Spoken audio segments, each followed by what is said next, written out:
अन्ना, पता है आज मैं एक ऐसी मूवी देखी हूँ ना जिसे देख के ना मुझे बहुत ऐसा लग रहा है ना कि आज मैं बहुत टाइम बाद बहुत अच्छी मूवी देखी हूँ। और ये मूवी देख के मुझे बहुत कुछ सीखने को मिला है। अन्ना, द केरला स्टोरी मूवी तो आपने सुना ही होगा। और अन्ना, इसमें इतना फैक्ट दिखाया गया ना, आपको भी देखना चाहिए अन्ना, प्लीज़ जाके देख लो। और पता है अन्ना, इसमें ना दिखाया गया है कि किस तरह से जो लव जिहाद फैलाते हैं हम लोग, जो हमेशा न्यूज़ में सुनते रहते हैं कि लव जिहाद में ये हो गया, हिंदू मुस्लिम को फंसा के मुस्लिम ने ये करवा दिया वो करवा दिया, ये सब सच होता है ना, सब सच होता है। और मुस्लिम से भाई इतना मुझे डर लगने लगा है अब ना, सब लव जिहाद के ऊपर है। अच्छा, और क्या समझ आया तुम्हें? ना समझने की बात मत करो, क्योंकि पहली बार मुझे ऐसा लगा कि मुझे कोई मूवी समझ आई है। और ना ये इतनी फैक्ट बेसिस मूवी है ना कि क्या बताऊं, मतलब सच में बहुत अच्छी मूवी है ये। रहने दो तुम, ठीक है, मैं जा रही हूँ। अरे रहना, रुक जाओ ना दो, मैं बता रही हूँ, रुको, इतनी जल्दी इतनी गुस्सा हो जाते हो आप, रुको मैं बता रही हूँ आपको। अन्ना, पता है इस मूवी से मुझे ये समझ आया ना कि जितने भी मुसलमान हैं वो तो पहले आराम से एकदम अच्छे अच्छे बात करके आपको दोस्त बनाते हैं, और फिर लड़के हो लड़की हो वो दोस्त बनाते हैं, और फिर आप उनमें जाने के लिए पूरी तरह से बहलाते हैं, ब्रेन वॉश करते हैं। और ब्रेन वॉश होने के बाद आप जब उनमें चले जाते हो उनके धर्म में, फिर इतना पे ही उनका कहानी ख़त्म नहीं होता, ना ना ना, फिर वो एकदम टेररिस्ट के लिए हमें उकसाते हैं और वहाँ तक हमें ले जाते हैं, फिर अफ़गानिस्तान और वही सीरिया, और पूरी ज़िंदगी जहन्नुम में। बस यही होता, जो नहीं मानते इनकी बातें उनके साथ रेप कर देना, ये कर देना, पूरी ऑर्गेनाइज तरीके से प्लान करके सब कुछ बर्बाद करना, इनका यही काम होता है। अन्ना, ये सब मूवी में दिखाया गया है। और सच बता रही हूँ अन्ना, अब से मुझे मुस्लिमों से इतना डर लगने लगा है ना, पता है ना, मेरी दोस्त है ना वो सलीमा, मैं अब उनसे बात नहीं करने वाली हूँ, और बिल्कुल मैं उनसे दूर रहूँगी अन्ना, बहुत डर लगने लगा है मुझे सच में। अन्ना, क्या हो गया, आप इतना शांत क्यों हो? डायरेक्टर ने जो ये मूवी बनाई द केरला स्टोरी, और ये जो सच्ची घटना पे मूवी आधारित है, उन्होंने भी बताया और इसे फिल्माया ताकि लोगों को ये समझ आए कि टेररिस्ट में किस तरह से टेररिस्ट का दिमाग चलता है, और किस तरह से वो लोगों को, मासूम लोगों को अपने और बहकाते हैं, अपने में शामिल करते हैं। ये सब वो दिखाने की कोशिश कर रहे थे। मैंने भी उनका इंटरव्यू सुना है कई, और उनके इंटरव्यू में मुझे यही समझ आया, सारे इंटरव्यू को देखे उन्होंने कई बार कहा कि वो बस टेररिस्ट के खिलाफ ये मूवी जाके बनाए, किसी धर्म को लेके नहीं बनाए हैं वो मूवी, किसी लव जिहाद या ऐसा कोई उनका मुद्दा नहीं है। उनका मुद्दा है बस कि जो टेररिस्ट के खिलाफ, जो टेररिस्ट लोग होते हैं, जिस तरह से वो लोगों का ब्रेन वॉश करते हैं, और जिस तरह से ये बस एक इत्तेफाक है कि ये जो वास्तविक घटना है उसमें इसमें विलन जो है वो इस्लाम धर्म है, और इसमें यही बस दिखाया गया है। तो इसका मतलब ये तो नहीं कि हम इस्लाम धर्म के बारे में ये सोचने लगे कि इस्लाम धर्म ही बुरा है। मान लेते हैं कि वहाँ पे इस्लाम धर्म ना हो, कि अगर कोई हिंदू की लड़की होती, क्रिश्चियन की लड़की होती, सिख की लड़की होती, ईसाई की लड़की होती, तो हम क्या करते हैं, उन्हें एक या दो या तीन के गलत होने से क्या हम पूरे के पूरे धर्म को गलत कह दें? नहीं अन्ना, मैं आपकी बातों से बिल्कुल एग्री नहीं करती हूँ।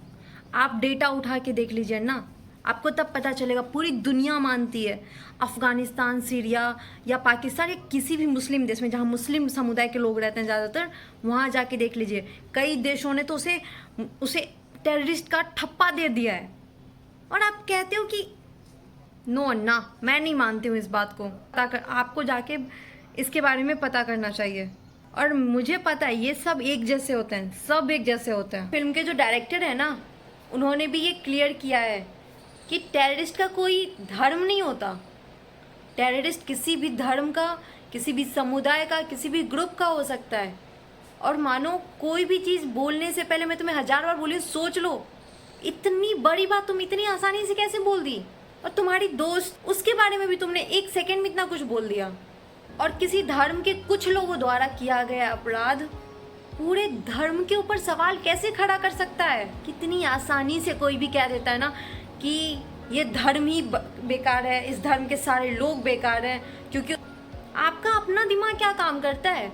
आपके आसपास के लोग, क्या आपकी ज़िंदगी में जो भी लोग मिले सब ऐसे मिले?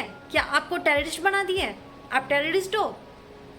लोगों का सोच बुरा हो सकता है, किसी भी धर्म या उसके बनाए गए नियम बुरे नहीं होते बेटा। वो जो है ना, धर्म जो बनाए जाते हैं ना, कि एक सोच समझ के उसका जो मोटिव होता है अच्छा होता है।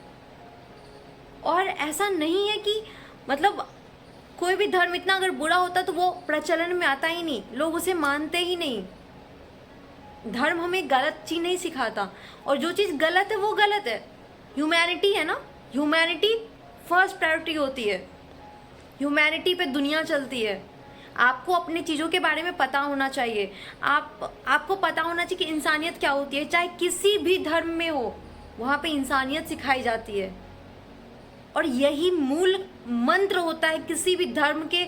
एक लास्ट एम, एम्बिशन जो कहते हैं ना कि ये धर्म क्यों बना, उसका एम्बिशन क्या है, तो ह्यूमैनिटी सिखाना, लोगों को अच्छा बनाना, ह्यूमैनिटी सिखाना, ना कि एक दूसरे का मर्डर करना या उन्हें गलत रास्ते पे ले जाना। ऐसा कुछ नहीं होता है। एक एग्जाम्पल से समझते हैं, जितने भी इस्लाम धर्म के लोग होते हैं वो टेररिस्ट होते हैं, वो ऐसा करते हैं।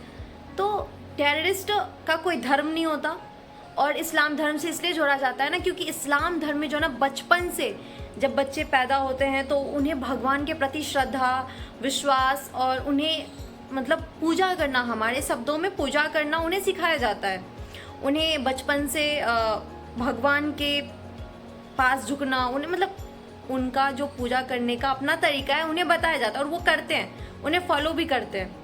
तो अब चूंकि वो उन चीज़ों पे इतना विश्वास करते हैं, और ये बात पूरी दुनिया जानती है, और टेररिस्ट भी ये जानते हैं, और टेररिस्ट इसी का फ़ायदा उठाते हैं। अब टेररिस्ट क्या करते हैं, उन्हें तो पता है कि भगवान के नाम पे चूँकि आप जिसके प्रति बहुत ज़्यादा विश्वास, श्रद्धा है, अगर कोई आपको उसका नाम लेके बहकाना चाहे तो आप आराम से बहक सकते हो। आप समझ रहे हो चीज़ों को, और टेररिस्ट भी ये जानते हैं। तो इस्लाम धर्म में जो लोग होते हैं उनमें से अगर बहकाने की कोशिश हो तो ऐसा नहीं है कि 100 के 100% लोग बहक जाते हैं, लेकिन ऐसा भी नहीं है कि बिल्कुल नहीं बहकते। कुछ परसेंटेज जो हैं वो बहक जाते हैं, उनका ब्रेन वॉश होता है, और जो मान जाते हैं चीज़ों को, और जो जिनका ब्रेन वॉश करने में वो सफल होते हैं टेररिस्ट लोग, उन्हें उनमें शामिल किया जाता है। और चूंकि उनकी संख्या ज़्यादा होती है और सब धर्म के मुकाबले, तो हम ऐसा समझते हैं कि इस्लाम के सारे लोग टेररिस्ट हैं। ऐसा नहीं है बेटा, कुछ परसेंटेज की वजह से पूरा इस्लाम धर्म नहीं होता। अच्छा एक बात बताओ मुझे, कि मान लेते हैं 30% मुसलमान, 10% हिंदू और 5% अदर यानी क्रिश्चियन, सिख, ऐसे ग्रुप के लोग जाके टेररिस्ट में शामिल हुए। ठीक है, उन्होंने टेररिस्ट जो है वो इनके ब्रेन वॉश करने में सफल हुए, और इतने परसेंटेज उनमें शामिल हो गए। तो अब आप क्या कहोगे? आप तो मानो यही कहोगे ना कि चूंकि 30% मुसलमान है तो भाई मुसलमान की संख्या ज़्यादा है तो सारे मुसलमान ही टेररिस्ट हो गए, क्योंकि वहाँ पे तो मुसलमान की संख्या ज़्यादा है। लेकिन बाद बाकी 70% का क्या? वो 70% तो निर्दोष है ना। लेकिन आप अपने 30% के चक्कर में, चूंकि यहाँ पे 30% और यहाँ 10% हिंदू, तो अब चूंकि यहाँ 20% का अंतर हो रहा है, आप चूंकि इन चीज़ों के वजह से ना आप पूरे के पूरे 70% को गाली देते हो, 70% पे शक करते हो। आपका अपना ब्रेन कहाँ जाता है? उनका तो ब्रेन वॉश किया गया है, और आपका क्या किया जा रहा है? आप सतर्क रहिए ना, आप उन पे शक मत कीजिए। आप देखिए, उनकी एक्टिविटी देखिए। कोई आपका ब्रेन वॉश कैसे करता है? आपको बोल के, है ना। आप अपने चीज़ों को जानिए, आप अपने धर्म को जानिए, उनके धर्म को जानिए, उनके चीज़ों को समझिए, सीखिए। सीखने में बुराई नहीं है, लेकिन किसी पे शक करना, किसी को बिना जाने टेररिस्ट बोल देना, किसी को बिना जाने ये बोल देना कि ये पूरा धर्म ही बेकार है, ये तो गलत है ना। हाँ ना, हो सकता है कि आप सही भी हो, क्योंकि इंसान तो बुरा नहीं हो सकता ना। कोई पैदा लेते ही ये सब कैसे सीख सकता है? और सलीमा भी इतनी बुरी नहीं है, अच्छी है, पता है, हमेशा मेरी मदद करती है। पर पता है, जब से मैं ये मूवी देखी ना मुझे बहुत डर लगने लगा था। पर अब मैं उसे दोस्ती नहीं तोड़ूंगी, और वो उतनी बुरी भी नहीं है, पता है ना, वो हमेशा मदद करती है मेरी। और हाँ, हर एक इंसान एक जैसा नहीं होता, अभी आपने कहा ना सही कहा आपने। और सच में मूवी जिस वजह से दिखाई जा रही है हमें वो बस उतना ही समझना चाहिए, और हमें अपना दिमाग भी लगाना चाहिए चीज़ों को समझने के लिए, ना कि वो समझना चाहिए जो हमें समझाने की कोशिश दूसरे के द्वारा की जा रही है।